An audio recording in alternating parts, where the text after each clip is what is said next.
अच्छा, इंटरमीडिएट से पीएचडी पहुंचने तक आपकी थ्रू आउट स्टडीज हैं या दरम्यान में आपने जॉब्स वगैरह भी अंडर ग्रेजुएट प्रोग्राम या मास्टर्स के दौरान की? इसका जवाब है कि तकरीबन थ्रू आउट स्टडीज़ हैं, लेकिन ये तकरीबन को जो है मैं एक्सप्लेन करता हूँ कि वो कैसे।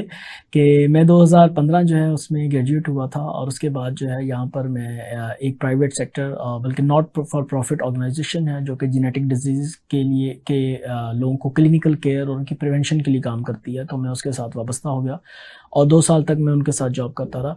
उसके बाद जो है मैं जब मैं वहाँ जॉब कर रहा था उसी दौरान जो है मैं एमफिल कर रहा था, तो एक्चुअली दोनों चीज़ों को मैं जो है साथ साथ लेकर चल रहा था। और उसके बाद जो है मैंने जो है ना फिर गवर्नमेंट ऑफ पंजाब जो है उसको ज्वाइन कर लिया, और गवर्नमेंट ऑफ पंजाब के इसमें जो है primary and secondary health care department में फिर जो है तकरीबन 2 साल जो है जॉब करता रहा। तो उसी दौरान जो है मेरा एमफिल जो है वो पहले से कंप्लीट हो चुका था, तो फिर जो है मैं अपने प्रोफेसर का प्रपोजल लिखने उन सारी चीज़ों में मसरूफ़ था। तो फिर जैसे ही मुझे जापान से जो है मेरा ऑफ़र लेटर आ गया पीएचडी के लिए, तो फिर जो है मैंने यहाँ पर जो मेरी जॉब थी उससे इस्तीफ़ा दिया, और फिर जो है ना मैं जापान का जो है ना होकर रह गया। अच्छा, यहाँ एक बड़ा इंटरेस्टिंग पॉइंट है कि अमूमन गवर्नमेंट जॉब में जाके लोग रिलैक्स मोड में चले जाते हैं कि चलें सरकारी नौकरी मिल गई है, अब सारी जिंदगी अय्याशी होगी, कैरियर सिक्योर हो गया है। तो आप गवर्नमेंट सेक्टर में जाने के बावजूद आपको फिर पीएचडी का ख्याल क्यों आया? जी हाँ। लाइफ तो सेटल हो गई थी ऑलमोस्ट, यानी जी, ट्रैक पे आप चढ़ गए थे। जी बिल्कुल ऐसे ही है, बल्कि ये बहुत जो है ना मुश्किल डिसीजन था। मुश्किल मेरे लिए नहीं था, मुझे क्लियर था कि मेरे जो है ना ऑब्जेक्टिव्स जो हैं, मेरे अपना कैरियर ऑब्जेक्टिव्स क्या हैं। तो मेरे कैरियर ऑब्जेक्टिव्स में ये बात बड़ी क्लियर थी कि मुझे पीएचडी करनी है। मैंने बहुत सी और फेलोशिप्स को और बहुत सी चीज़ों को सामने रखा हुआ था जिनके लिए मुझे पीएचडी चाहिए थी, तो इसलिए मुझे तो बड़ा क्लियर था। लेकिन ये जो है हमारे यहाँ आपको पता है कि जैसा कि आपने कहा कि इसको एक लेवल ऑफ सिक्योरिटी समझा जाता है, ऐसी सिचुएशन में ये कि आपके ऊपर फैमिली प्रेशर भी बिल्ट होता है, आपके ऊपर दोस्तों का प्रेशर भी बिल्ट होता है कि यार अभी तो तुम्हारे पास जॉब है और फिर ये तुम सब कर रहे हो, बाद में तो तुम्हें नहीं मिलेगा। और फिर बढ़ के ये कि अभी तो तुम गस्टेड ऑफिसर हो, अभी जो है तुम्हारा स्केल जो है 2 साल में बढ़ जाएगा, तो फिर तो जो है तुम्हें किसी चीज़ की ज़रूरत नहीं पड़ेगी। लेकिन ये कि मुझे अपने ऑब्जेक्टिव्स बड़े क्लियर थे, और मेरे ऑब्जेक्टिव्स में ये था कि जैसा कि मैंने बताया कि मेरी जो पीएचडी की रिसर्च थी, उस रिसर्च को मैं अपनी पिछली रिसर्च के साथ जो है कनेक्ट कर रहा था, और पिछली रिसर्च का वो एक तसलसल था। तो अब वो काम जो कि मैंने पहले किया था और वो मुझे उससे जो है उसमें बहुत ज़्यादा नॉवेल्टी थी, अब मैं उसी को आगे लेकर चलना चाहता था। और जो कि वो मेरे अपने सवालात थे और मैंने जो कि रिसर्च खुद की थी, तो उस नॉवेल्टी ने, उस क्यूरोसिटी ने जो है मुझे मजबूर किया कि मैं पीएचडी के लिए जाऊं, और उसी की वजह से मुझे अपने जो है ना ऑब्जेक्टिव्स वो बहुत ज़्यादा क्लियर हो गए। तो फिर मैंने इसलिए गवर्नमेंट जॉब को जो है खैर बात कहकर जो है फिर पीएचडी का रास्ता जो अच्छा, चुना। आपकी जो पीएचडी है वो इंटीग्रेटेड बायोसाइंसेस में है और ह्यूमन जेनेटिक्स जो है वो आपका मेजर है। जी बिल्कुल।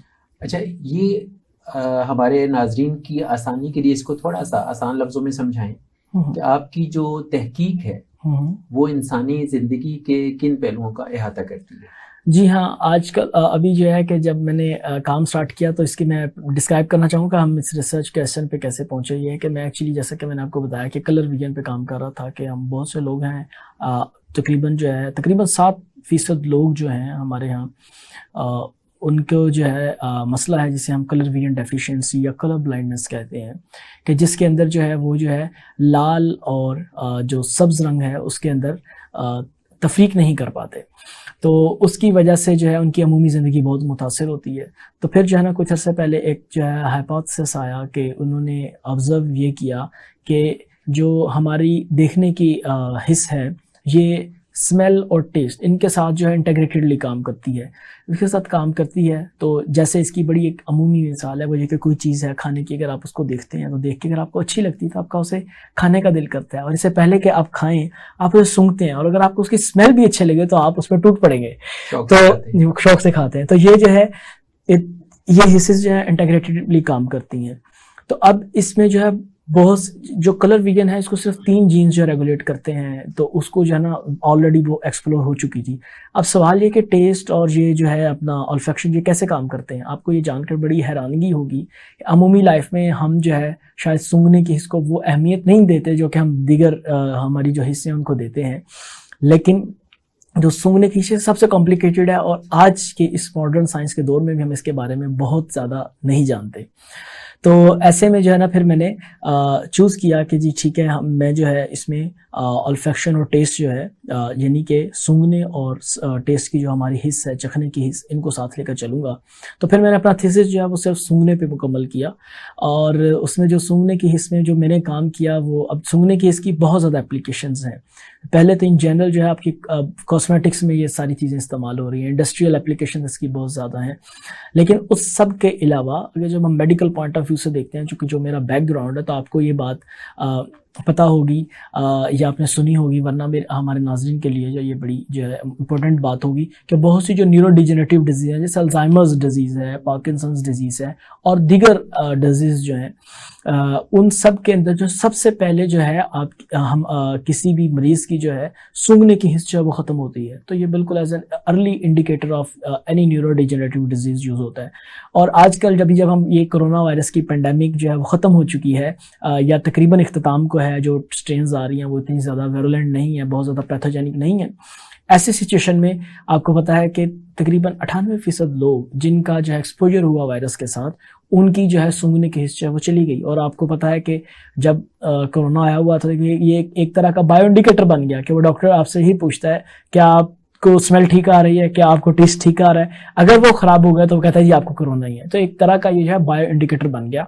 और ये मेरी जो सारी रिसर्च है वो इसके जो है ना सराउंड करती है। तो मैंने जो बेसिकली तो जो काम किया वो ये कि हमने बहुत से लोगों के जो है डीएनए कलेक्ट किया जापान में 3 डिफरेंट तरह के जो लोग रहते हैं उनका हमने डीएनए कलेक्ट किया। फिर जापान की एक नेबरिंग कंट्री है फिलिपाइन, हमने वहाँ से जो है मुख्तलिफ तरह के जो लोग थे, मुख्तलिफ ग्रोह थे, उनका जो है डीएनए कलेक्ट किया। फिर हमने यूरोप से जो है कलेक्ट किया, फिर इसी तरह से हमने अफ्रीका का कलेक्ट किया। हम पाकिस्तान से कलेक्ट करना चाहते थे, उसी वक्त पेंडेमिक आ गई, तो ये पाकिस्तान वाला हमारा प्रोजेक्ट जो है वो पोस्टपोन हो गया उस वक्त, क्योंकि कोरोना वायरस जबकि पेंडेमिक चल रही थी, आपको पता है कि इंटरनेशनल ट्रैवलिंग तकरीबन ख़त्म हो गई थी, वो रुक चुकी थी। तो ऐसे में मुमकिन नहीं था कि हम आएँ और वो सारी सैम्पलिंग करें।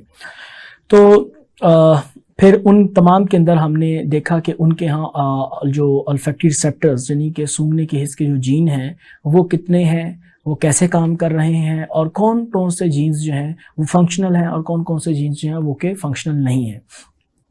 तो जो सूंघने के हिस्से के जीन है जिसे हम ऑल्फैक्टरी रिसेप्टर जीन्स कहते हैं, ये जो है इनकी तादाद जो है इंसानी जीनोम में सबसे ज़्यादा है। इंसानी जीनोम में तकरीबन 30,000 जीन हैं, जिनमें से जो है तकरीबन 850 जो है ऑल्फैक्टरी रिसेप्टर जीन्स हैं।